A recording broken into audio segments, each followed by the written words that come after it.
बिल्कुल सही एक तज्ज़िया किया है और हक़ बयानी की है, जो सूरत-ए-हाल है, वो आपने बयान किया। हमारे साथ एक और मेहमान जुड़ गए हैं जनाब फ़दील अहमद साहब जो कि सीनियर पॉलिटिकल एनालिस्ट हैं और पिछले 17-18 महीने से रेगुलर हमारे साथ बात करते आए हैं और आज भी वो हमारे साथ मौजूद हैं। आप जो जियोपॉलिटिक्स है, उस पर बड़ी अच्छी नज़र रखते हैं। मैं चाहूँगा कि देखिए कई सारी अपडेट्स हैं जो आज आई हैं क्योंकि आप देखिए यहाँ अमेरिकी थॉट पैट्रियट होंगे फेल, ईरान ने मिसाइल सिटी से दिखाई, खैबर और शहीद मिसाइलें B-2 परमाणु बम्बर को करारा जवाब। तो ये जो ईरान की ताकत सामने आई है और आज हिजबुल्लाह ने भी बहुत वादे तौर पर फ़दील साहब कह दिया है कि अब लग रहा है कि सीज़ फायर जो है वो ख़त्म करके और मैदान में आना पड़ेगा। और आज आयतुल्लाह सैयद हसन नसरुल्लाह जो शहीद किए गए, उनके बेटी का खिताब भी बहुत ही आलिमाना और दुनिया को झकझोर देने वाला था कि खातून जो है वो नमाज़े जुमा से कब्ल दुनिया से खिताब कर रही है और अमेरिका और इज़राइल को चैलेंज कर रही है। तो ज़ाहिर है कि मैं फ़दील साहब आपका इस्तकबाल करता हूँ, खैर मकदम करता हूँ। क्या कहेंगे आज की इस पूरी जो सूरत-ए-हाल है, आज आलमी यौमुल कुद्स बीता, पूरी दुनिया में प्रोटेस्ट किए गए। क्या लग रहा है आपको कि क्या अब हूती ने तो हमले जारी रखे ही हैं, जवाब दे ही रहा है, लेकिन हिजबुल्लाह भी अब मैदान में आने के लिए पर तौल रहा है। अब उसने कहा कि बहुत हुआ। तो क्या लग रहा है हमास ने भी एक्शन शुरू कर दिया है? फ़दील साहब।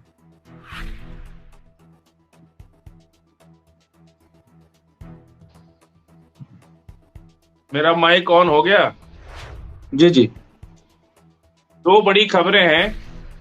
एक तो जंगी बेड़ा अमेरिका का, उसमें आग लगी हूती के हमले से, और हम कई दिन से आपसे बोल रहे हैं, तो आज खबर आई कि अब डूबने वाला है शायद वो। बहुत बुरी तरह खत्म है, उसमें पूरा हूती की मिसाइल ने अटैक करके उसको पूरा तहस-नहस कर दिया और सारे जहाज उनके उड़ के चले गए। दूसरी खबर सबसे बड़ी, उसके जवाब में एक और बड़ी खबर कि ईरान ने 3000 जहाजों से आज नेवल परेड किया। आज अलविदा जुमा था और ईद के बाद दिखा दिया कि अगर शांति की बात करोगे तो शांति और युद्ध की बात करोगे तो युद्ध, हम दोनों के लिए तैयार हैं। ये ईरान ने आज अपने 3000 जहाजों को लेकर के पारस की खाड़ी में और उतर गए और उन्होंने परेड करके दिखा दिया। आज से 3 दिन 4 दिन पहले अपने मिसाइलों का जखीरा दिखा दिया था और हौसला तो दुनिया देख ही रही है, उसमें तो कोई शक ही नहीं। ईरान, हूती, हिजबुल्लाह, हमास के हौसले में कोई कमी नहीं दिख रही। जो लोग आज अमेरिका, अब कोई बयान नहीं आ रहा है ट्रम्प साहब का, नहीं तो वो कहते थे कि हम नरक बना देंगे गजा को। अरे क्या नरक बनाएंगे, वो तो पहले ही नरक बन चुका है। अब तो नरक से मुक्त होने का टाइम आ गया। अब तो उस नरक की जिंदगी बहाल करने का वक्त आ गया है। ये इस तरह से हूती को, पहला हमला तो अमेरिका ने किया, हूती तो नहीं कर रहा। और जिस तरह से हिजबुल्लाह, हूती, हमास, जो हम बात बोलते थे ना मुमताज भाई, जी, जी। कि पूरा फिलिस्तीन साफ, हाफ की बात नहीं, अब तो साफ की बात।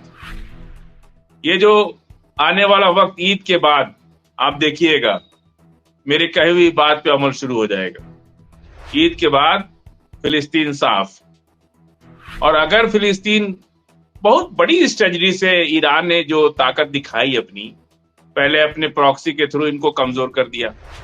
इजराइल पूरी तरह से डरा हुआ है, सहमा हुआ है। अमेरिका क्या करेगा? अमेरिका ने अपना, कल कैप्टन साहब जो बता रहे थे कि 2 शिप जो है वहां खड़ा कर रखा है। जब एक शिप को तो नहीं बचा पा रहे, तो वो तो और अच्छा है, 2 शिप उनके निशाने पे आ जाएगा। और अगर अमेरिका ने जिस भी एयरबेस से हमला किया ईरान पर या हूती पर, तो वो एयरबेस भी बचेगा नहीं, ये अमेरिका को पता हो गया।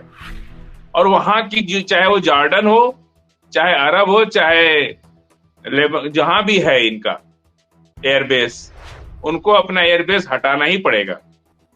नहीं तो आवाम उनको फिर स्विमिंग पूल में जाके नहाएगी उस बादशाह के घर में। ये बहुत बढ़िया बांग्लादेश और श्रीलंका ने रास्ता दिखा दिया है। लोकतंत्र में यदि आप विपक्ष को मार डालेंगे, खत्म कर देंगे, सारी व्यवस्थाएं समाप्त कर देंगे, तो फिर बचता क्या है? पूरी आवाम को सड़कों पर उतरने के अलावा दूसरा कोई रास्ता नहीं बचता। और ईरान के कहर से कोई बच नहीं सकता। अगर अमेरिका का साथ दिए, इनके बेस की तो स्थिति इतनी खराब है कि अमेरिकन सोल्जर्स छुट्टी भाग रहे ले लेकर के, कोई रुकना नहीं चाह रहा बेस पे। अमेरिका इसीलिए देखिए कोई बयान नहीं आ रहा है। आज वो अपना एक शिप नहीं बचा पा रहे, वो लगातार जगह बदल रहा है, कभी 50 किलोमीटर इधर, कभी 50 किलोमीटर उधर, और हूती लगातार हमला किए जा रहा है। उनको ईद के बाद ये लड़ाई बहुत स्पष्ट हो जाएगी। सीज फायर होगा तो परमानेंट सीज फायर होगा। ईरान ने संदेश दे दिया है कि हम शांति के साथ हैं, लेकिन अगर तुमने अशांति किया तो हम युद्ध के लिए तैयार हैं। ईरान का आज का नेवल परेड पूरी दुनिया में चर्चा का विषय बना हुआ है। और सबसे बड़ा जो चर्चा का विषय है कि आज अलविदा जुमा के दिन ही ये परेड क्यों हुई, इसका भी खास मकसद है कि अब ईद के बाद ये आखिरी जुमा है। ईद के बाद अगर तुम शांति की बात करोगे तो शांति, नहीं युद्ध की बात करोगे तो युद्ध, हम दोनों के लिए तैयार हैं। इस बात की चर्चा मुमताज भाई पूरी दुनिया में आज है कि एक तो अलविदा जुमा, दूसरा कि 300 परेड, 300 जहाजों की, तीसरा इतने रॉकेट्स गिरे हैं इजराइल के ऊपर, तेल अवीव के ऊपर, कि वो गिर नहीं पा रहा है। टाइम्स ऑफ इजराइल की खबर अब बता रहे हैं आपको कि वो कह रहा है कि हम भले ही इजराइल कहे कि हमने रोक दिया उनके मिसाइलों को, लेकिन ग्राउंड जीरो पर स्थिति बहुत खराब है। अफरा तफरी मची हुई है, बहुत लोग घायल हैं, घायलों की संख्या, नुकसान की संख्या, और पूरा जितना भी इसका नुकसान हो रहा है इजराइल का, कुछ भी पब्लिक डोमेन पे वो नहीं आने दे रहा है हूती। और अब टाइम्स ऑफ इजराइल ने बहुत खुल के लिख दिया आज कि नेतन्याहू की गद्दी दोनों तरफ से खत्म है। एक तो लड़ाई का मुकाबला नहीं कर पा रहे, और अपने इंटरनल पॉलिटिक्स में विपक्ष का मुकाबला वो नहीं कर पा रहे। फिर गद्दी में बने क्यों हुए, उनको हटाना चाहिए या हटना चाहिए? अगर नेतन्याहू हट जाते तो मिडिल ईस्ट में शांति हो जाएगी। और अगर अमेरिका ये सोच रहा है, देखिए आज बहुत बड़ा हमला यूक्रेन पे भी हुआ, यूक्रेन ने भी रूस पे हमला किया, वो जंग और भड़क गई है। यूक्रेन की जंग, मैंने शुरू में आपको मैं कहता था कि हमास और फिलिस्तीन और इजराइल को आप यूक्रेन से जोड़ के देखिए, उससे अलग करके मत देखिए। देखिए जब सीज फायर यहां था तो वहां भी शांति हो गई थी, जब यहां अशांति हुई तो वहां भी अशांति हो गई। इन दोनों लड़ाइयों को हम अलग करके नहीं देख सकते। ये दोनों लड़ाई, दोनों ही लड़ाई का एक दूसरे से रिलेशन है। अमेरिका को ये लग रहा था कि हम रूस को बहुत थोड़े से में मना लेंगे। प्रॉपर्टी डीलर रूस को जो है कोई फ्लैट समझ रहे थे कि फ्लैट बेच के चले आएंगे, लेकिन रूस तो आज रूस ने एकदम स्पष्ट कर दिया कि हम ईरान के साथ हर तरह से खड़े, और उनके एटॉमिक रिएक्टर में आग लगी हुई है रूस के और यूक्रेन के। और ये लड़ाई अब जो है बहुत भीषण होने वाली है।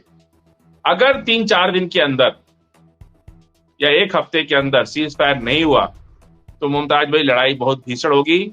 रूस भी लड़ेगा, चाइना भी लड़ेगा, ईरान भी लड़ेगा, और अमेरिका का ये लड़ाई अब सीधे अमेरिका से होगी।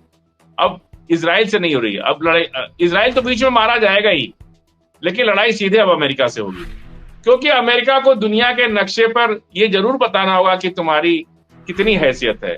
अमेरिका को भी तय करना होगा और अमेरिका के दुश्मनों को भी तय करना होगा।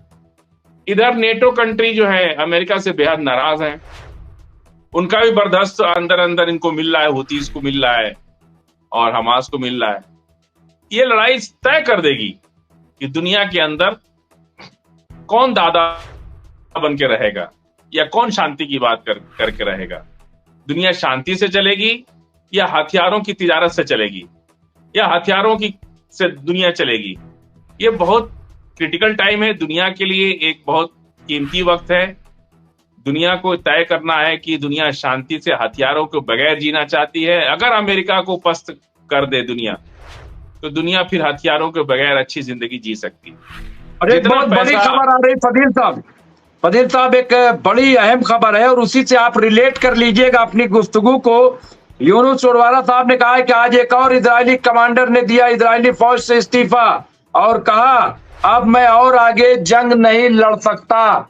ये अपने आप में फदील साहब मैं समझता हूं कि बहुत ही इंपॉर्टेंट खबर है, बहुत अहम खबर है कि वहां के फौजी मुसलसल जो है वो लड़ने से इनकार कर रहे हैं, लेकिन इसके बावजूद इजराइल या नेतन्याहू बार बार धमकी दे रहे हैं। लेकिन अब तो हिजबुल्लाह भी सामने आ रहा है। ये जो सिचुएशन हम देख रहे हैं इजराइल की फदील साहब, कि वहां पे जो इन्फेंट्री आप जो बताते हैं कि जो सेना है, फौज है, वो बहुत कमजोर होती जा रही है। ऐसे में तो फिर बड़ी आसानी हो जाएगी जो आप कहते हैं कि साहब अब तिल अवीव में झंडा फहराया जाएगा। तो चूंकि हिजबुल्लाह भी अब उसी तरह का मन बना रहा है, ऐसी खबरें जो है वो कहीं ना कहीं से आ जाती हैं। क्या लग रहा है फदील साहब? देखिए, बहुत पहले हम लोग चर्चा करते थे कि तेल अवीव सेंटर होगा। आज एक चीज आप गौर कर रहे हैं कि पूरे लड़ाई का सेंटर इजराइल में सिर्फ तेल अवीव है। क्योंकि आपका जो ये चैनल है ना, ये हमको लगता है कि सब लोग देखते हैं, जॉर्डन वॉर्डन सब लोग देख रहे हैं। पहले दूसरे दूसरे शहरों पर हमला होता था, लेकिन अब पूरा फोकस तेल अवीव पे हो गया। तेल अवीव को ही निशाना बना रही होती, कहीं इधर उधर नहीं जा रहे, और बरगुरियन एयरपोर्ट को तो पूरा निशाना बना रहे। ये बहुत अच्छी स्ट्रेटजी है कि लड़ाई सेंटर पॉइंट से लड़ी जाती है, जहां पूरी ताकत सेंट्रलाइज है। बाकी लोगों को क्यों निशाना बनाना, वहां से कुछ होना नहीं है। तो जो सेंटर पॉइंट, पिन पॉइंट जो होते हैं, उनको निशाना बनाना चाहिए। तेल अवीव अब सबसे बड़ा निशाना हो गया है। और झाड़ू की तीली, झाड़ू में से एक तीली जब निकल जाती है तो झाड़ू की पकड़ कमजोर पड़ जाती है। फिर झाड़ू को बिखरने में वक्त नहीं लगता, तीलियां निकल जाती हैं हाथ से, सब बिखर जाती हैं, झाड़ू खत्म हो जाता है। सेना का भी यही हाल होता है।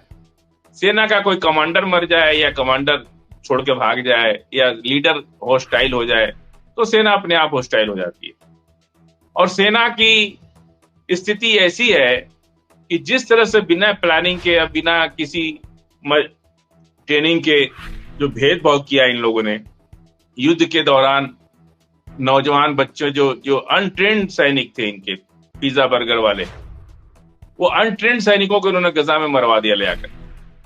इससे उनके यहाँ बहुत ज्यादा नर्वसनेस आ गई आईडीएफ में। लोग नहीं अब जाना चाह रहे उसमें, कह रहे कि ये तो भाई अपने राजनीतिक मफाद के लिए हम लोग की हत्या करवा रही है। तो इसलिए आईडीएफ इतनी हॉस्टाइल हो चुकी है कि जो ट्रेंड सोल्जर्स हैं, भाई ड्यूटी तो उन्हीं को लगाना है ना।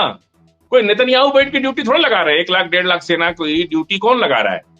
जो पहले से ट्रेंड सैनिक हैं, जो बड़े अफसर्स हैं, वो अपनी ड्यूटी तो लगाएंगे नहीं। या अपने जो इर्द गिर्द रहने वाले जो चमचागिरी फौज होती है ना, जब चमची फौज, वो आपस में एक दूसरे के एलाइज होते हैं, वो उन अपनी जुगाड़ लगा करके अपनी ड्यूटी नहीं लगाएंगे। लगा किसको दिया? जो बेचारा पिज्जा बेच रहा था, बर्गर बेच रहा था, कहीं बैंक की नौकरी कर रहा था, कहीं सेल्समैन था, कहीं मेडिकल स्टोर दवाई बेच रहा था, उसको बुला के और हथियार पकड़ा करके कहा जाओ गजा में, और जाके मर गए। कुछ मर गए, कुछ किडनैप हो गए, कुछ भाग गए। एक कमांडर की बात नहीं है मुमताज भाई, सैकड़ों कंपनी गायब है, सैकड़ों कंपनी गायब है। हमारे यहां जैसे एक कंपनी में 100 जवान होते हैं, 2-3 उसमें 8-10 एनसीओज होते हैं और 10 जेसीओज होते हैं, 2-3 कमीशन अफसर होते हैं। ये सब मिला करके एक कंपनी बनाते हैं जिसमें 100 से 200 तक की संख्या होती है, कभी कभी ज्यादा भी हो जाती है। उसके ऊपर बटालियन हो जाती है। कितनी कंपनियां, कई 100 कंपनियां गायब है इजराइल के अंदर। मौके पर वो है ही नहीं। जहां उनकी ड्यूटी लगाई थी टेंट तंबू छोड़ के, वो लोग पता नहीं कहां चले गए। और इस पूरी खबर को व्हाट्सएप पे सर्कुलेट हो रही है इजराइल के अंदर। और उनकी जो सेना है नहीं भर्ती करना चाह रहे हैं तो कोई जा ही नहीं रहा उसमें। बटालियन में अगर जहां 5,000 की संख्या है वहां मौके पर 700-800 लोग मौजूद है। जहां 10,000 की कम यूनिट है, पूरी ब्रिगेड है, जहां पे उस ब्रिगेड में जहां 20,000 25,000 सैनिक होने चाहिए वहां 200-300 सैनिक बचे हुए, 2-4 अफसर बचे हुए। ये हालत हो गया इजराइल का। इसीलिए इजराइल गजा पे हमला नहीं कर पा रहा है। नेतन्याहू बहुत चाह रहे हैं कि हम अपने 25-30 हजार सैनिकों को गजा के अंदर भेजें और शुरुआत करें नॉर्थ गजा से, लेकिन कोई जा ही नहीं रहा है। आईडीएफ पूरी तरह से होस्टाइल है, आईडीएफ कुछ भी करने को तैयार नहीं है। ये हवाई हमला जो हो रहा है ना हूती के ऊपर, ये तो हवाई हमला है, लेकिन ग्राउंड पर कोई इनका दिख नहीं रहा है। जी मुमताज भाई।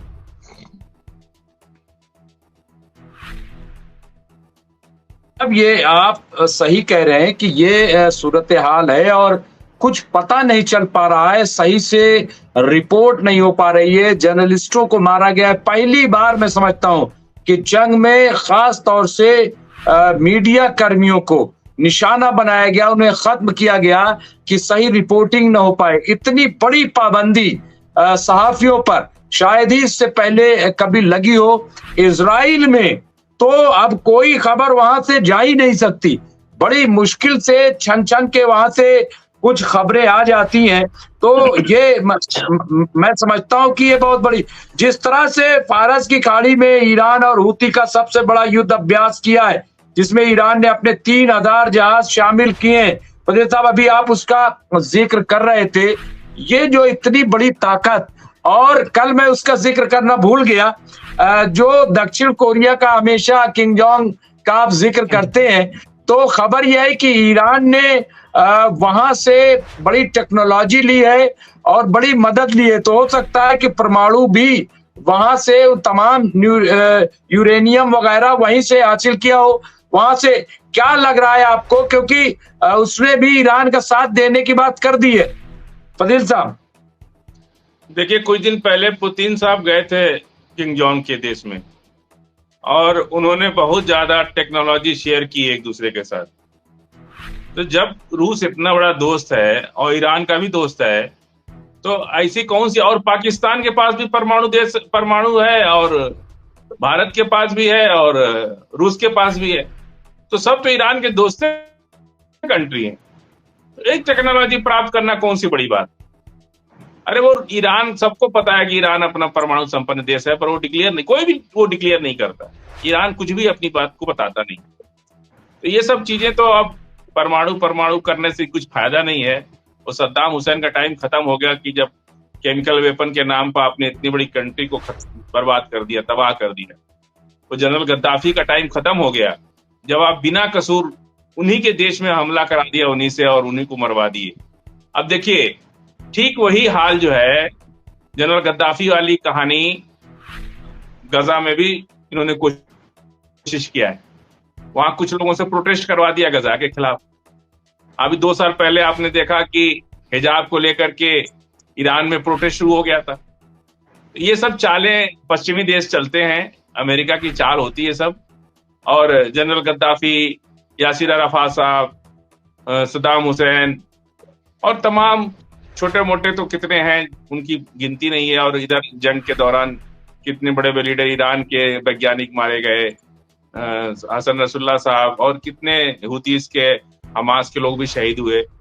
तो अब वो चीज चलेगी नहीं। ये टोटली हमास की जो इन्होंने गजा की जो प्रोटेस्ट की कहानी बनाई, ये टोटली फेल है कहानी। ये पायरेटेड है, प्लांटेड है, पूरी तरह से नकली है। ये इन्होंने नकली कहानी बना करके प्लांट कर दिया जो चली नहीं। एक दिन चली, 1-2 घंटा, फिर दुनिया ने उसको ध्यान नहीं दिया और ये चली नहीं इनकी कहानी। हमास के अंदर कौन प्रोटेस्ट कर रहा है और क्यों करेगा? वहां क्या डेमोक्रेसी है? चुनाव करा दे पूरे इजराइल हम तो कह रहे हैं कि फिलिस्तीन और इजराइल मिल करके एक गवर्नमेंट बना ले। फिलिस्तीन के लोगों को भी voting right they they, Israel के लोगों को भी वोटिंग राइट दे दे। अगर फिलिस्तीन के लोग या तो गवर्नमेंट में होंगे, नहीं तो विपक्ष में होंगे, या इजराइल के लोग अगर गवर्नमेंट में होंगे, नहीं तो विपक्ष में होंगे।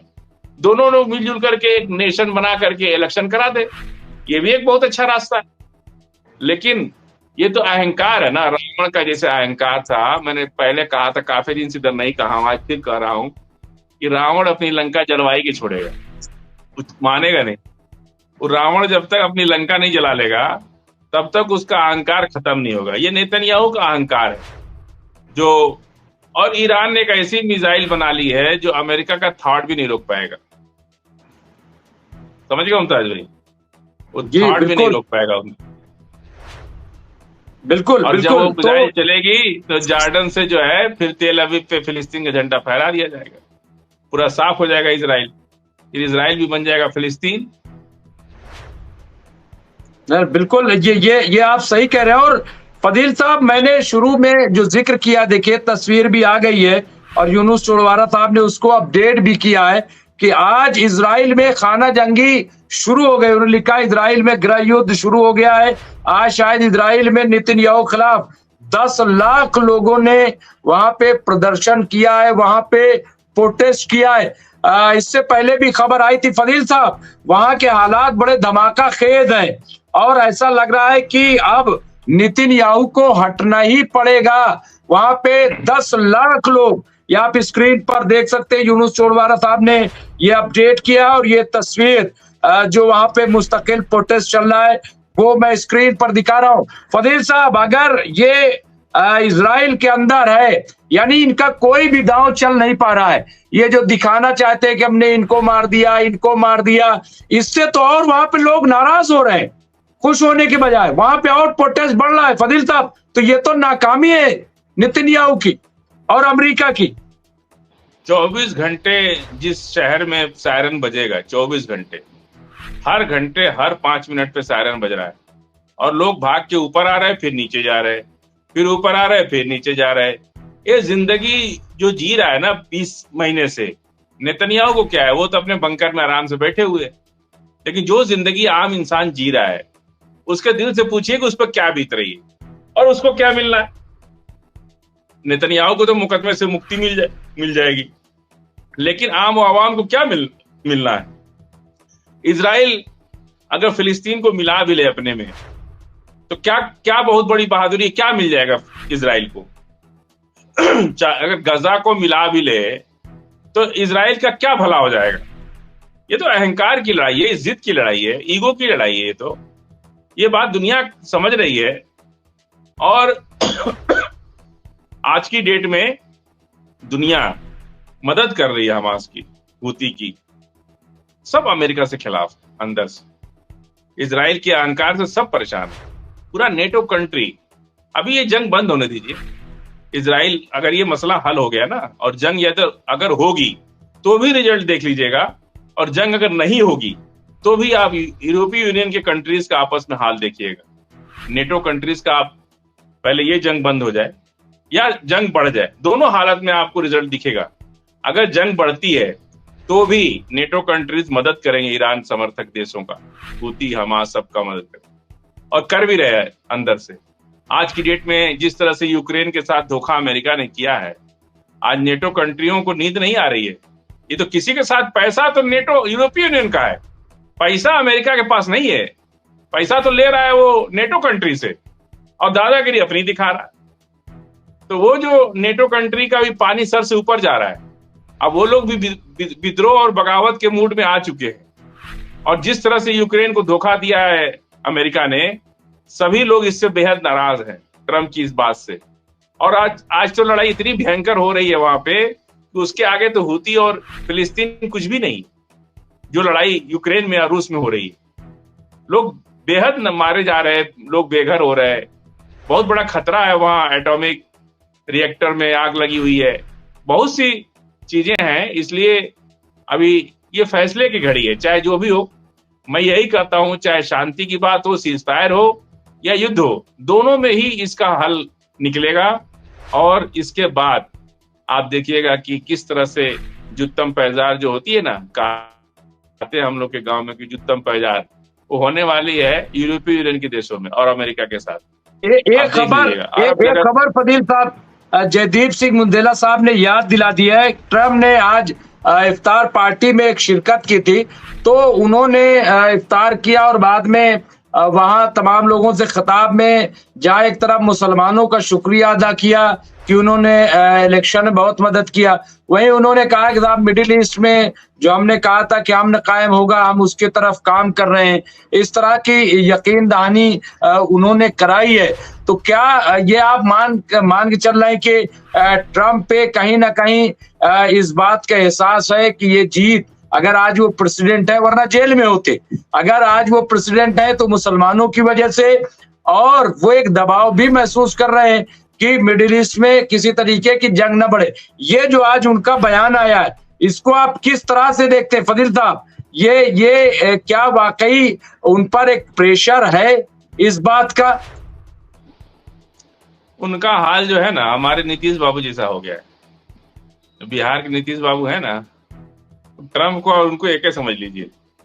या तो उम्र का तकाजा कह सकते हैं, या फिर कह सकते हैं कि कुछ अंदरूनी प्रॉब्लम है दिमाग में, कुछ हो सकता है। अब उनको सजा तो हो ही चुकी है ट्रम्प को, जब वो प्रेसिडेंट से हटेंगे तो सजा को काटनी पड़ेगी उनको। ये तो फैसला कोर्ट ने दे चुका है उनका, अब अगली कोर्ट में क्या होगा वो नहीं पता। तो नीतीश बाबू का हाल जो है हमारे ट्रम्प बाबू जैसा हो गया है। तो ट्रम्प भी आकर के क्या बोलते हैं, मुसलमान के मंच पे जाके क्या बोलते हैं, इजराइल में जाके क्या, ये चीजें अब दुनिया में नहीं चलेंगी।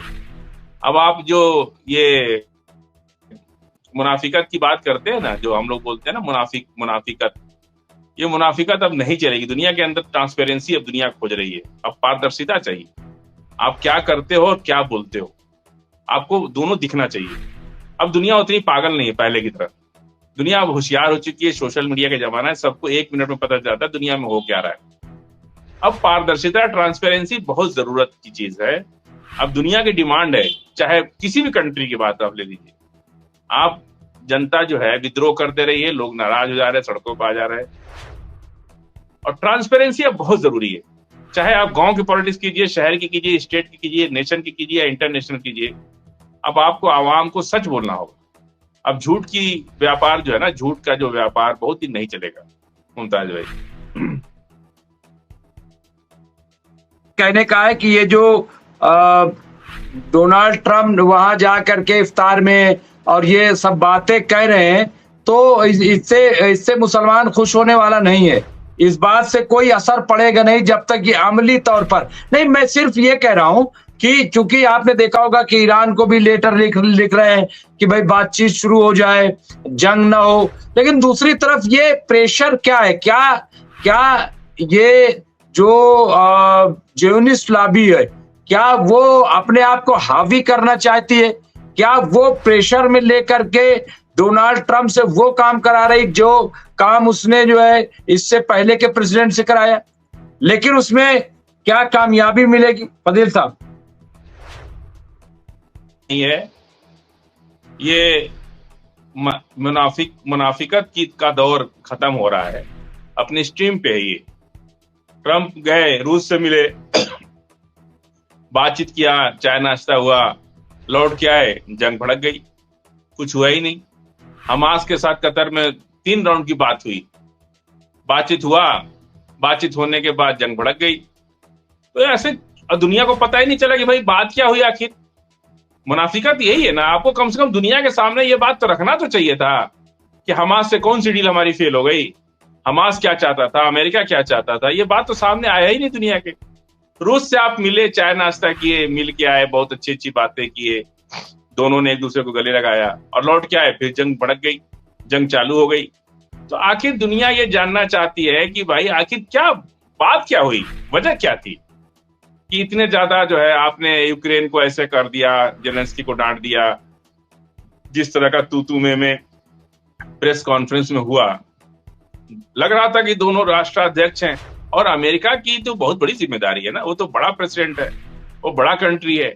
यूक्रेन तो छोटा है, छोटों को कुछ गलतियां करने का अधिकार होता है, बड़ों को नहीं होता। बड़ों को इसलिए नहीं होता है कि वो तजर्बे में बड़े होते हैं, उन्हें पेशेंस बड़े होते हैं उनका, इसलिए बड़ों को गलती करने का अधिकार नहीं मिलता है। पर छोटों को गलती करने का अधिकार है, क्योंकि वो अभी छोटे हैं, अभी उनका इतना ज्यादा प्रैक्टिस नहीं है कि वो चीजों को बर्दाश्त कर पाए। जिस तरह से ट्रम्प ने तू में हुआ, ना तो ये चुप हो रहे थे ना वो चुप हो रहे थे और फिर उसके बाद जंग भड़क गई। अमेरिका ने भी हाथ खींच लिया। अब जंग किसके भरोसे लड़ रहे हैं यूक्रेन, ये नहीं पता। आखिर वो जो नेटो कंट्री है वो तो मदद कर ही रहे ना यूक्रेन की, तभी तो लड़ रहे हैं। नहीं तो वो तो 1 घंटे में खत्म हो जाएंगे। रूस अगर जिस दिन मन बना ले और इनको नेटो कंट्री की मदद ना मिले यूक्रेन को, 1 घंटा काफी है यूक्रेन को समाप्त करने के लिए। तो ये सब चीजें मुमताज भाई चल रही हैं। ये मुनाफिकत का एक दौर है जो अब खात्मे की तरफ है, बूढ़ा हो गया, अब ये गिरने के कगार पे है। तो अब ये मुनाफिकत बहुत दिन चलेगी नहीं। पारदर्शिता, ट्रांसपेरेंसी दुनिया आप चाहती है, आपसे पारदर्शिता, ट्रांसपेरेंसी, और आपको सच बोलना होगा, झूठ नहीं। सच बोलेंगे, और ये चाल फितरत से दुनिया पसंद नहीं कर रही किसी। आप अपने आसपास देखिए, जो नेता बहुत चाल फितरती हो, चुनाव हार जा रहे वो लोग, अब नहीं जनता उनको लाइकिंग कर रही है, जनता उनको वापस कर दे रही है। तो अब आपको पारदर्शिता और ट्रांसपेरेंसी रखनी पड़ेगी, चाहे छोटे में हो या बड़े में हो, दुनिया में हो या अपने देश में हो, आपको पारदर्शिता रखनी पड़ेगी।